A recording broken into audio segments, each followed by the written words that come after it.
Bom dia! Seja bem-vindo a mais uma videoaula da Escola Dominical com o professor Lucas, hoje finalizando o texto de Mateus 25, 31 a 46. Para quem não sabe, nós da Escola Dominical dos Jovens e da Sala do Rômulo estamos estudando a doutrina de Jesus nos Evangelhos, e para isso nós dividimos em três eixos. O primeiro eixo dos 5 sermãos do Evangelho de Mateus, o segundo eixo será as parábolas dos sinóticos Mateus, Marcos e Lucas, e por último, o terceiro eixo, os discursos que estão só presentes no Evangelho de João.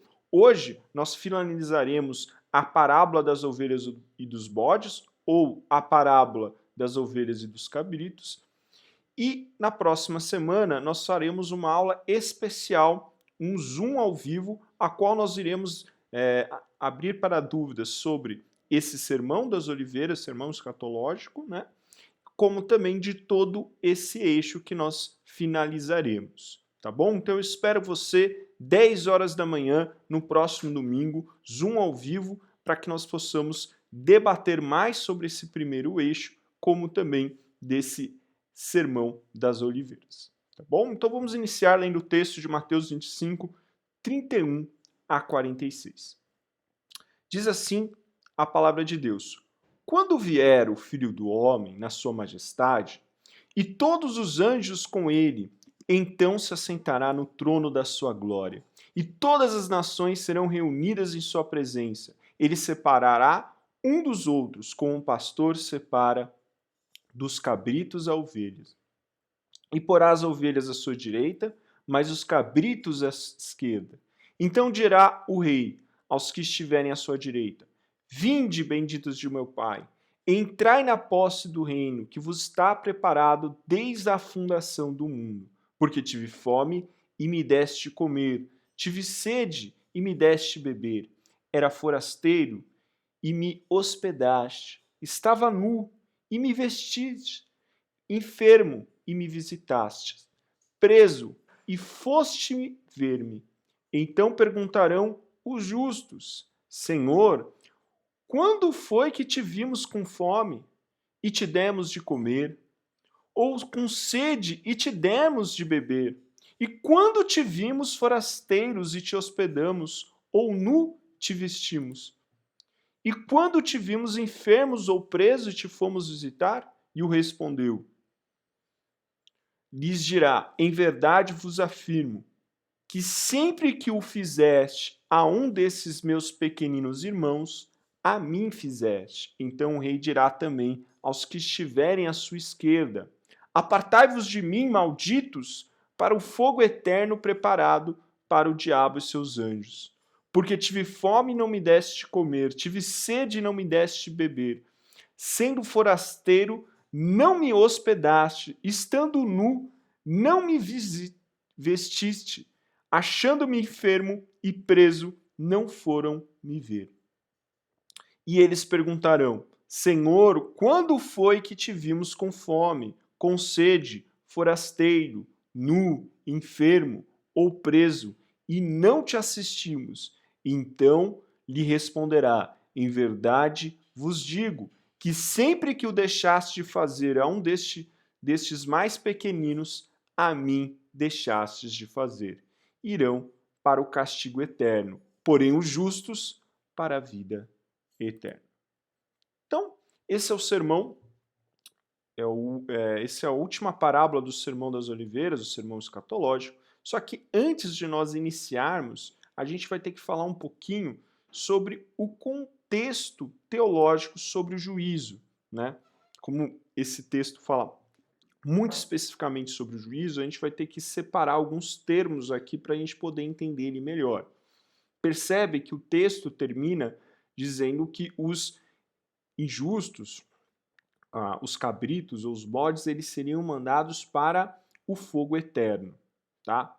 Então, existem algumas diferenciações que a gente tem que entender, tá? Eu peguei aqui uma representação da parábola do rico e do Lázaro, que vai ficar um pouco mais fácil esse entendimento. Então, primeira imagem aqui, você vê o Lázaro, o rico, né, vivendo muito bem, enquanto que o Lázaro sofre. E aí, Aí eles dois morrem, o rico e o Lázaro, e eles vão para onde?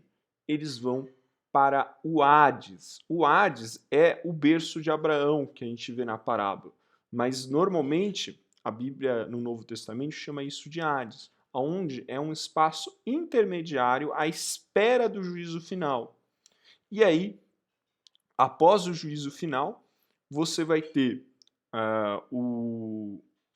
no caso, o Lázaro, né, vive no reino escatológico de Jesus eternamente, né, enquanto que o rico vai ficar aprisionado naquilo que a gente chama de inferno. Então, Hades, que no Velho Testamento é chamado de Sheol, é esse espaço intermediário à espera do juízo final, e depois do juízo final você tem o local definitivo. Só que já no Sheol você já tem uma separação de um lugar, né, que seria de graça e o outro que não é a graça.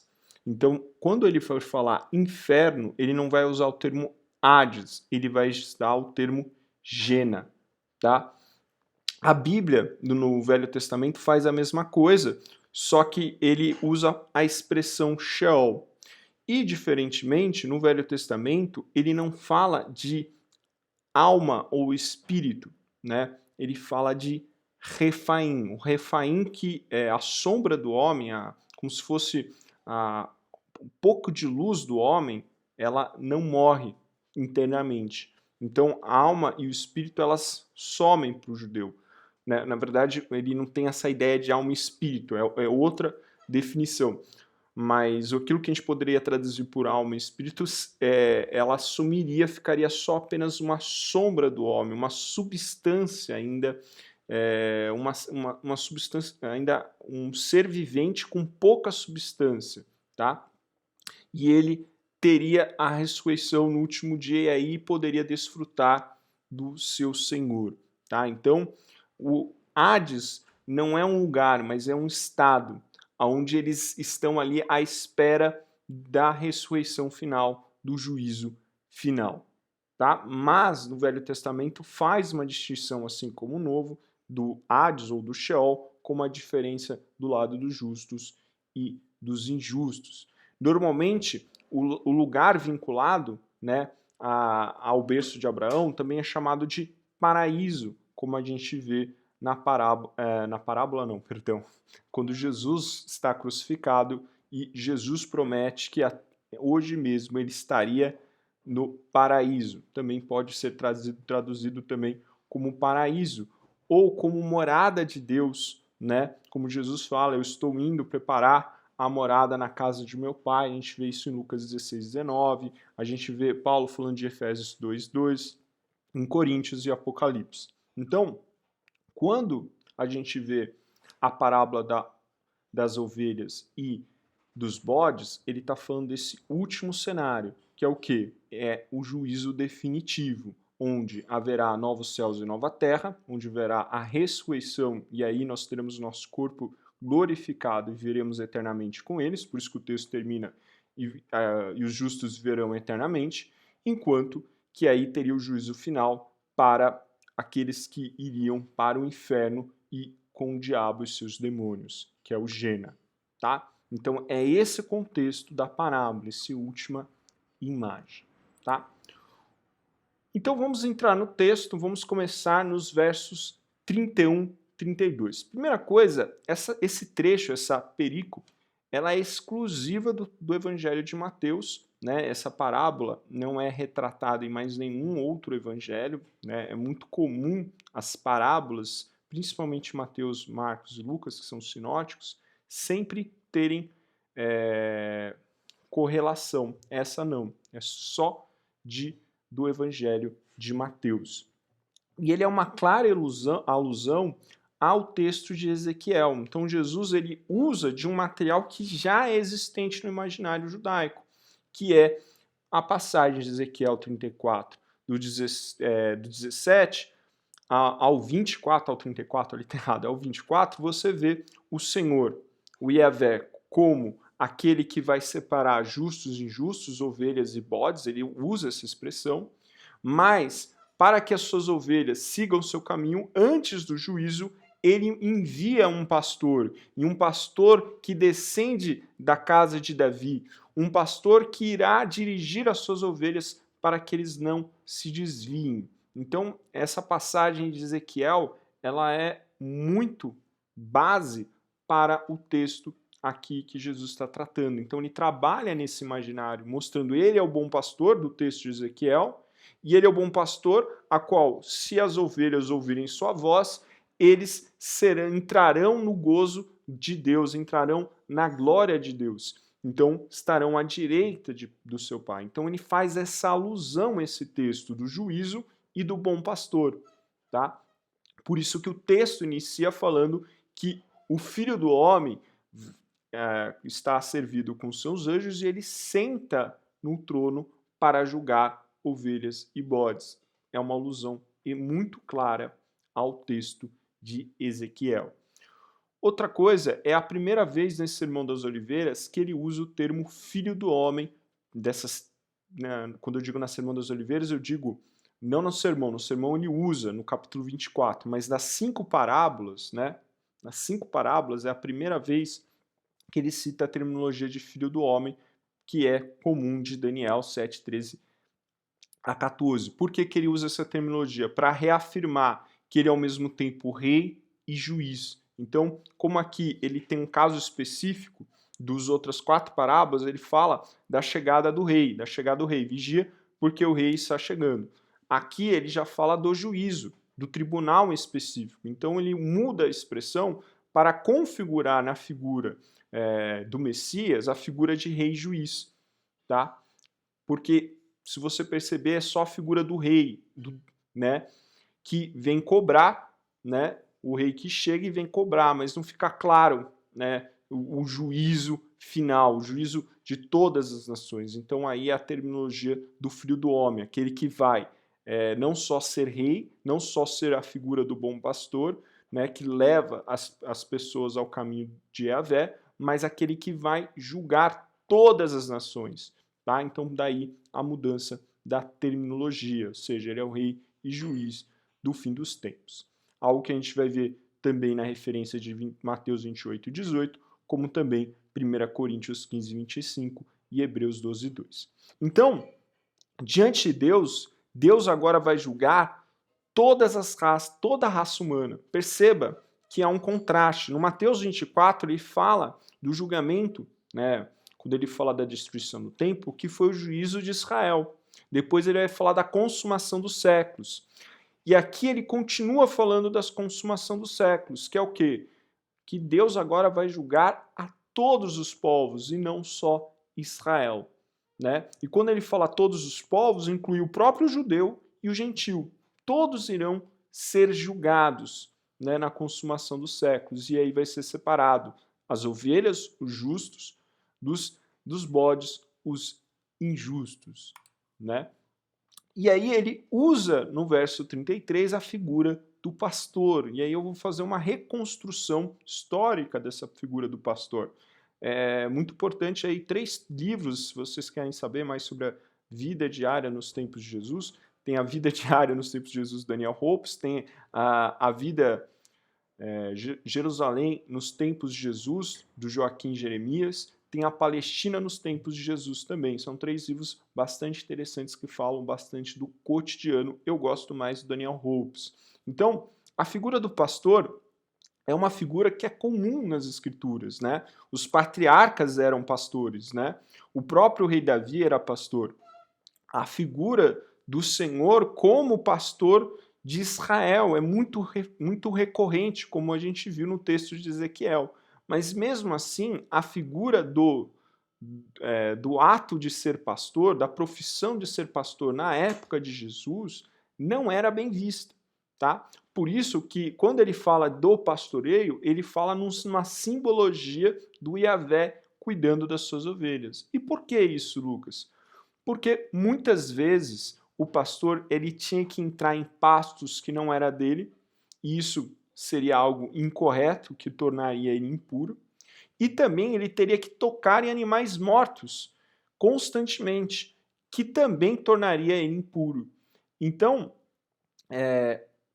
por ele não ser uma pessoa que você possa confiar, né, porque muitas vezes ele usa o pasto de outra pessoa, o poço de outro, e ele mexe em animais mortos, né, seja uma própria ovelha ou um próprio animal, então ele era visto como uma figura do enganador ou do impuro. Então ele não era bem visto. Até o Joaquim Jeremias, ele é bem interessante que ele faz uma tabela com as profissões que são consideradas as piores, as 7 profissões piores para os judeus, as mais impuras. Os pastores estão entre elas, tá? Por causa disso.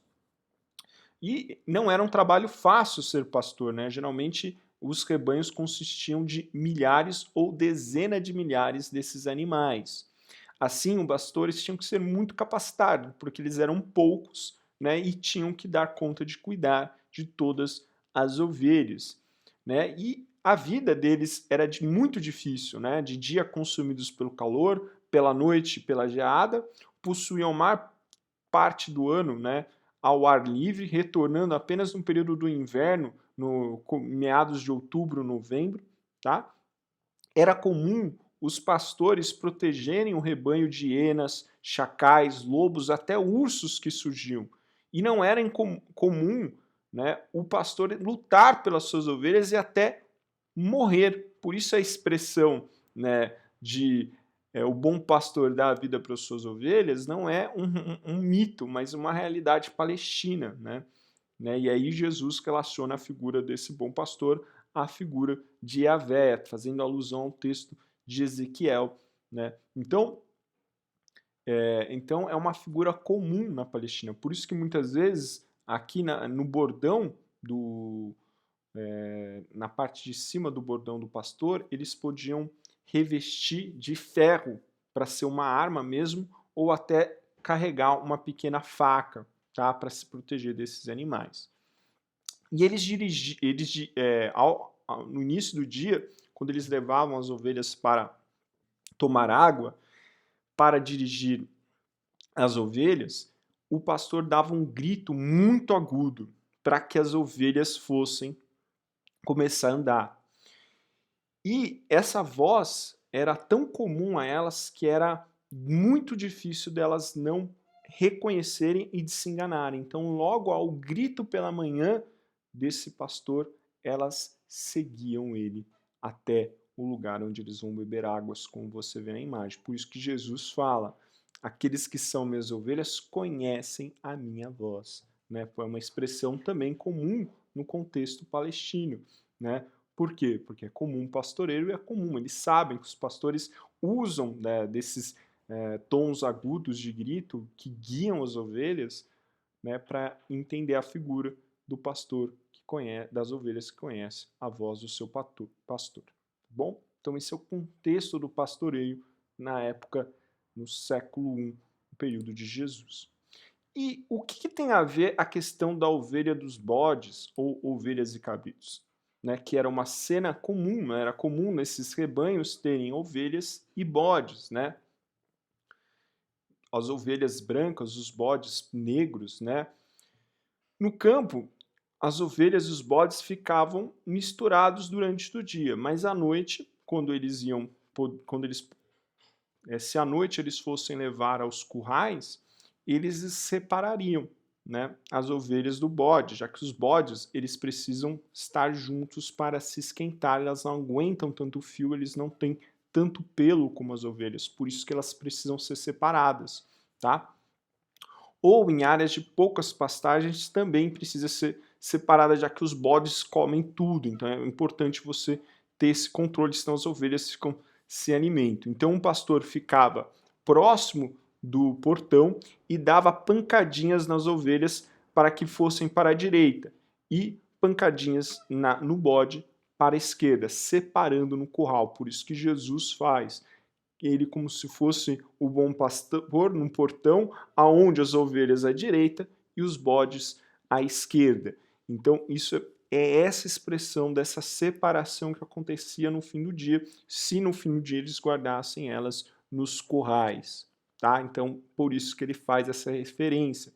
E aí, por que direita, né? Porque a direita, nas escrituras, é sempre representada como um lugar de poder, lugar de honra, lugar do gozo da presença de Deus. Por isso que ele fala das ovelhas do bode, porque o judeu sabe que as ovelhas vão ficar do lado direito do curral e os bodes à esquerda. Então, é uma expressão comum, daí isso ser uma terminologia própria de parábolas, usando figuras cotidianas. Eu estou só explicando elas porque nós não conhecemos esse contexto palestino para ser facilmente entendido. Então, assim como em Ezequiel, que Deus é o pastor e ele vai separar os bons de maus, como um pastor separa ovelhas de bodes. Essa é a ideia do texto. E aí ele diz que, no verso 34, que os abençoados, né, que são as ovelhas, entrarão no gozo do Senhor. Ele fala, abençoado do meu pai, ou bendito do meu pai.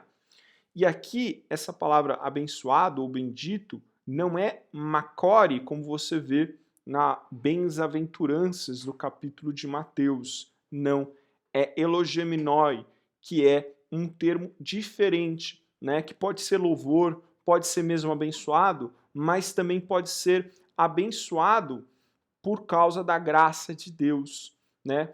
E aqui vemos claramente que eles são abençoados pela graça de Deus, ou seja, por quê? Porque nós somos salvos pela graça mediante a fé, ou seja, são pessoas que responderam à graça de Deus, né, a graça preeminente de Deus, e acabaram gerando uma graça justificadora e perseveraram produzindo a graça santificadora, que é presente nos textos de Atos 3:26, Efésios 1 ao 3 e 1 Pedro 3:9, como diz aqui no discurso de Pedro, né, no templo, dizendo, sendo assim, tendo Deus ressuscitado o seu servo, enviou primeiramente para vós, a fim de abençoá-los, convertendo cada um de vossas vidas pecaminosas. Ou seja, a ideia aí da graça de Deus que os abençoou para converter. Então, quando ele diz abençoados do meu Pai,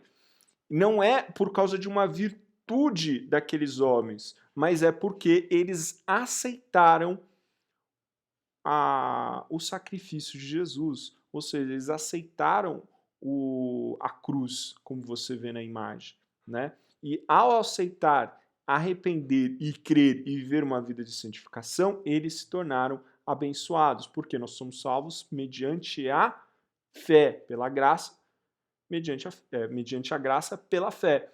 E essa fé, óbvio, viva, né, como a gente está falando no termo de todas essas parábolas do capítulo 25, dessas 3 parábolas do capítulo 25, de uma fé operante, né, de uma fé que opera em amor. Né? Então, e aqui quando ele fala de abençoado, é a virtude de crer no sacrifício de Jesus, porque nós não temos méritos nossos, mas nós só podemos ser salvos crendo em Jesus.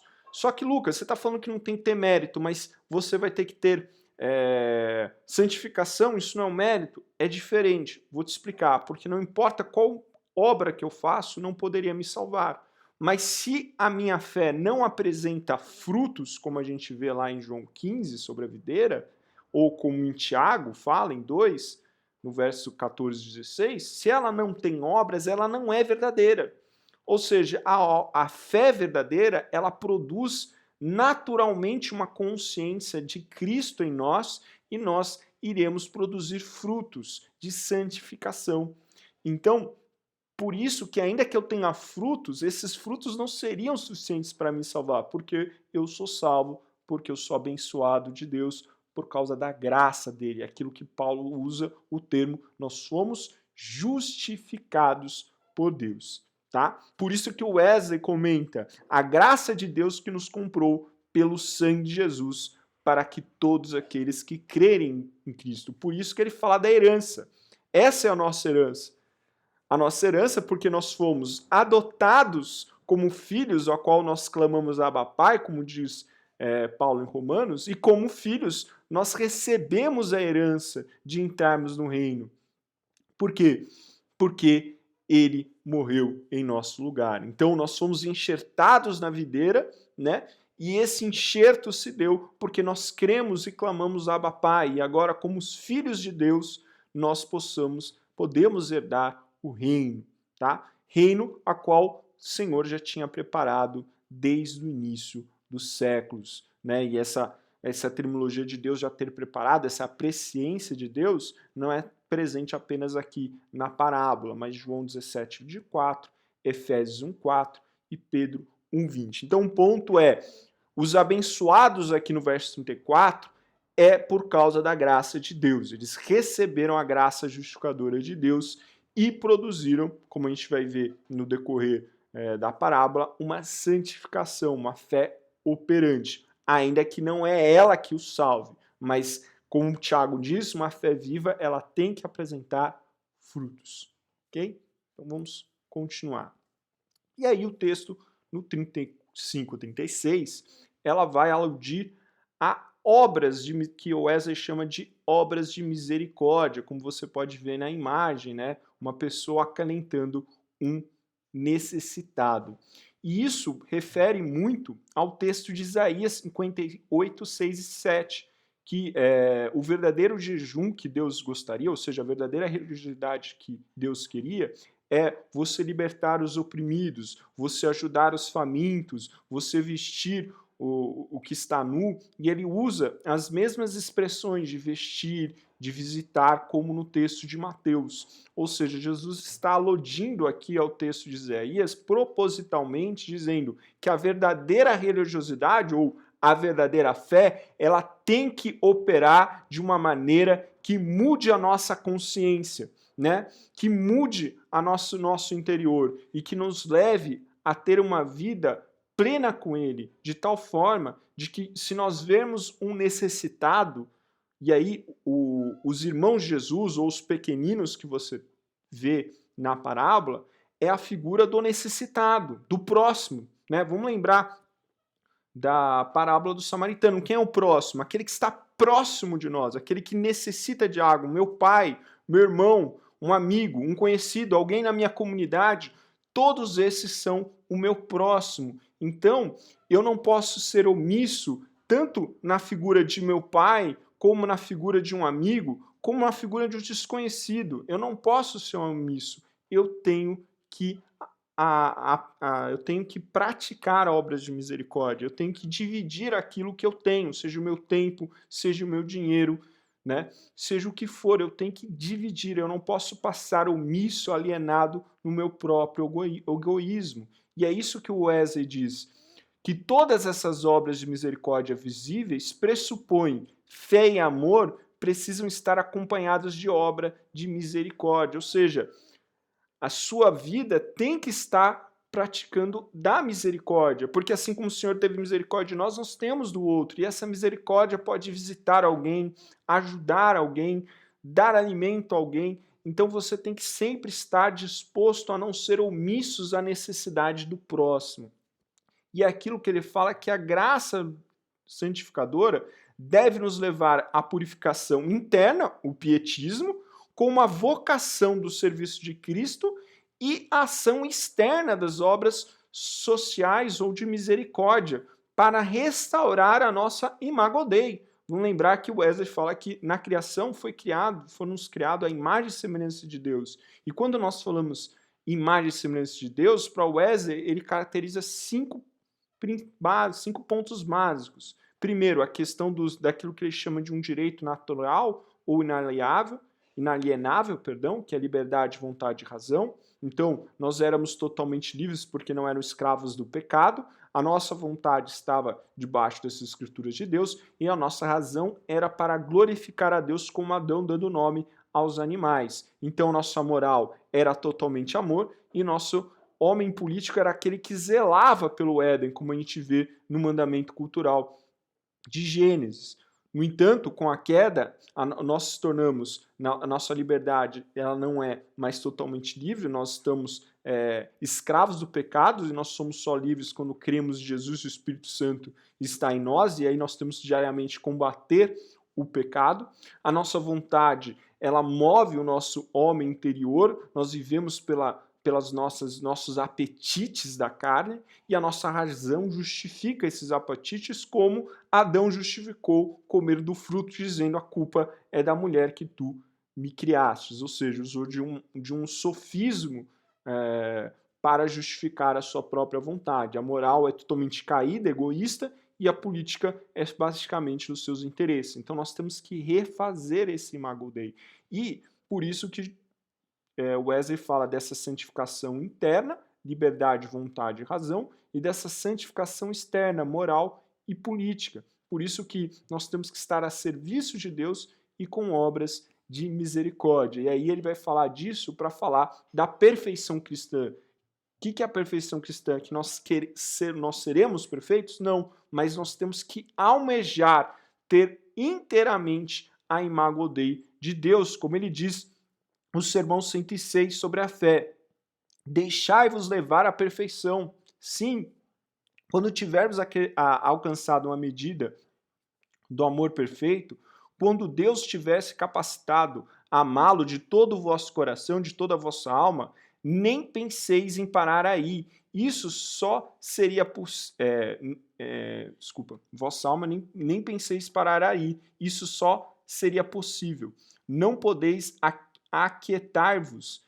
É preciso levantar ou cair, levantar mais alto ou cair mais baixo. E assim a voz de Deus: deixa-vos levar, esquecendo das coisas que ficaram para trás e avançando para diante de mim. Então prossiga para o alvo, para o prêmio da soberana vocação de Deus em Cristo Jesus. Então esse desejo constante da fé operante, dessa perfeição cristã. Se você caiu, suba. Se você subiu, suba mais alto. Não se acha pronto, não se ache completo, mas diariamente prossiga para o alvo, que é Cristo, citando aí o apóstolo Paulo. Então, essa fé operante que é presente aí nas três parábolas do Mateus 25, ela demanda essa ideia da perfeição cristã, de nós estarmos, né, como a gente vê na parábola do administrador fiel, né, que nós tínhamos que estar prontos, perseverando, né, estarmos em prontidão, prontos, né, ou seja, com uma fé num processo de santificação, de virtudes, ou as virgens que deveriam preservar a sua fé, que deveriam ter temor ao Senhor e assim permanecer a sua fé viva.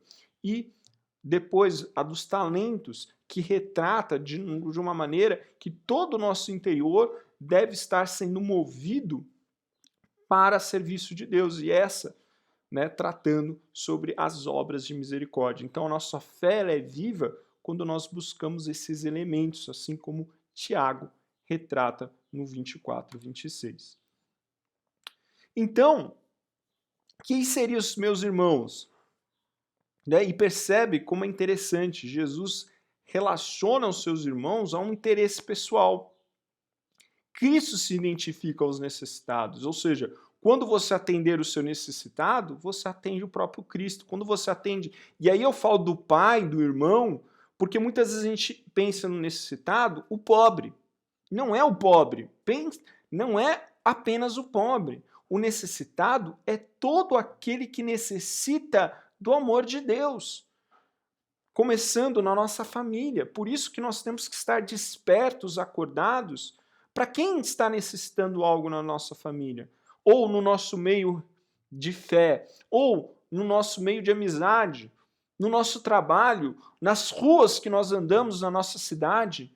Nós não podemos calar a nossa voz, nós temos sempre estar despertos para fazer o bem.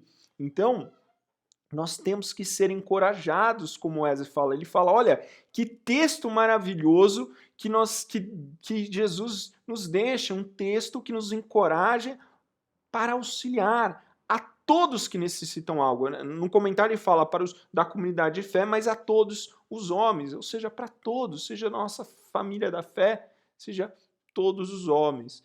Então, é importante, nós temos esse coração aberto, pronto, para servir ao outro. É essa consciência que a fé de Cristo quer nos construir.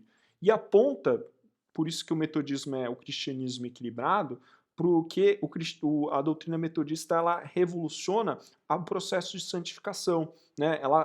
Ela vai no mesmo caminho da luterana e do calvinismo, da ideia da justificação pela fé, né? Ele tira isso tanto da influência dos moráveis, como já tinha nos 42 artigos de fé anglicana, que depois o Wesley vai modificar para o metodismo, mas lá já tinha justificação pela fé. E o que é diferente do metodismo? Ele consegue muito bem estruturar o processo de santificação, essa ação externa, seja dos meios de graça, seja dessa essa ação externa de santificação que está tão presente no metodismo. Por isso que ele vai dizer no sermão 4 do cristianismo bíblico o seguinte: com a justiça também se acha a misericórdia, de modo que, cheios de paz e alegria na crença e unidos em um só corpo pelo Espírito, eles se amam como irmãos e têm um só coração, uma só alma. Uma só alma. Nem alguém diz que possui nem alguém diz que possui coisa sua ou bens que lhe pertencem. Em seu meio, nenhum há que padeça falta, porque cada um ama o seu próximo como a si mesmo. Então, olha que interessante. Se nós estamos unidos num só corpo, cheios do Espírito de Deus, cheios do amor de Deus, nós não identificamos nada como meu. Porque ainda que isso seja meu, mas eu veja um necessitado passando dificuldade, como vê aí a passagem, eu vou dividir o que eu tenho. Eu vou doar, eu vou ter, eu não tenho esse apego às coisas, eu sou um forasteiro, um peregrino aqui, pronto para glorificar o nome dele. Então, se eu tiver que dividir algo que é meu, eu vou, porque eu não tenho apego, porque o meu amor é maior para os outros, porque essa é a consciência em Cristo. Então, nesse contexto de pós-modernidade, capitalismo, né, e esses agorismos, né, o desejo cada vez mais profundo de nós consumirmos algo no agora, porque esse agora nos traz felicidade, nós temos que desconstruir, nós temos que viver, se termos, como diz o apóstolo Paulo, se eu não tenho fartância, vivei bem, quando eu não tive, vivei bem, porque o meu suporte é Cristo. E o que eu tenho, eu divido. Isso daqui não é um comunismo, pessoal, não tem nada a ver. Não tem nada a ver. Por quê? Porque a ação do cristão não é alguém impondo de cima para baixo o que você tem que fazer. Não, é uma responsabilidade individual sua que ao ver alguém que necessita de algo, você pega o que você tem, o que você pode ajudar para socorrê-lo. Então, é a responsabilidade individual de nós servirmos a glória de Deus, porque nós somos agora reis e sacerdotes. A responsabilidade não está no Estado, que é o Big Brother que vigia todos. Não, é individual, onde cada um deve zelar pela sua família, pela sua comunidade de fé, pelos seus amigos, pelo seu trabalho, para ser luz. E aí o termo luz. Por isso que quando ele vai falar em Mateus 5, 17 ao 20, ele fala, e a sua luz vai resplandecer aos homens, e eles vão ver, vão glorificar o nome de Deus, porque acompanham a sua consciência que você tem agora mediante a fé em Cristo. E aí nós chegamos no final, que é a condenação e a salvação. Então à esquerda, como você vê nessa pintura belíssima, à esquerda você teria as ovelhas que herdariam o reino e à direita aqueles que seriam, né, os bodes que acabariam sendo amaldiçoados e condenados ao inferno. Então eles são banidos da presença de rei e enviados para o fogo eterno. Serve como maldição dos culpados de pecados. E qual é o pecado aqui? Quando a gente fala lá do mordomo, você tem um mordomo que é fiel e um que é infiel, que perde a sua fé, que para de santificar-se.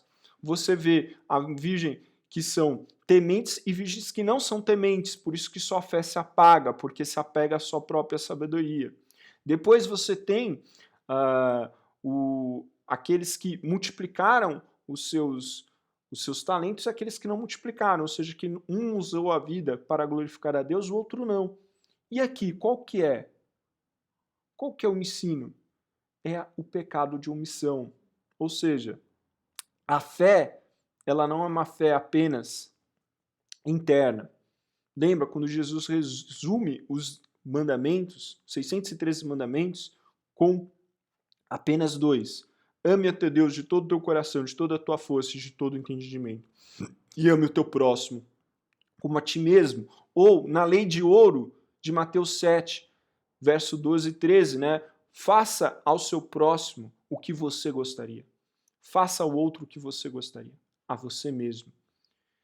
E isso traz aí uma fé que ela é dual. Por quê? Porque é uma transformação, primeiro eterna, de meios de graça, de pietismo, de orar, ler a Bíblia, para que seja transformado interno, mas externa. Por quê? Porque não basta eu não fazer o mal, eu preciso fazer o bem. Todo mundo fala, essa expressão da lei de ouro o Hillel já usava. Não, Hillel dizia, faça ao outro o que você não gostaria. Não faça ao outro aquilo que você não gostaria. Jesus fala, não, faça ao outro ao que você gostaria. Faça o outro o que você desejaria. Você desejaria o quê? Não só não o mal, não só eu não fazer o mal a você, mas o bem. Então a fé, ela não pode ser uma fé omissa. Então, um dos elementos dessa fé de Tiago fala que ela tem que ter frutos, é uma fé que não é omissa. Então, eles foram omissos, porque viram a sua vida inteira pessoas passando por necessidade e não tiveram misericórdia deles. Se eles não tiveram misericórdia, eles não têm uma consciência de Cristo, eles não têm uma fé verdadeira. Simples, por isso eles foram condenados. Lucas, você está dizendo então que as obras que levaram eles a condenado? Não, eu falei que eles não tiveram uma fé verdadeira.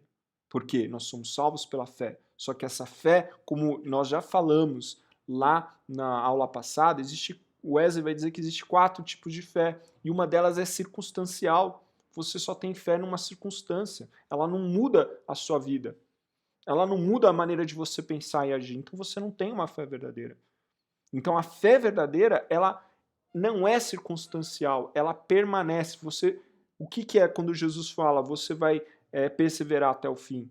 Perseverar até o fim não é só apenas esperar a Cristo. Perseverar até o fim é guardar os seus mandamentos até o fim. Jesus diz, as minhas ovelhas conhecem a minha voz, ou seja, eles conhecem as palavras do Senhor. Aqueles que me amam fazem o que eu digo. Ele fala, o homem que ouviu e guardou as minhas palavras fez a casa na rocha. E veio a chuva e não levou. Ou seja, aquele que ouve e as pratica. Entende? A fé verdadeira, ela vai levar uma mudança de consciência, vai levar aquilo que o Wesley chama de santificação.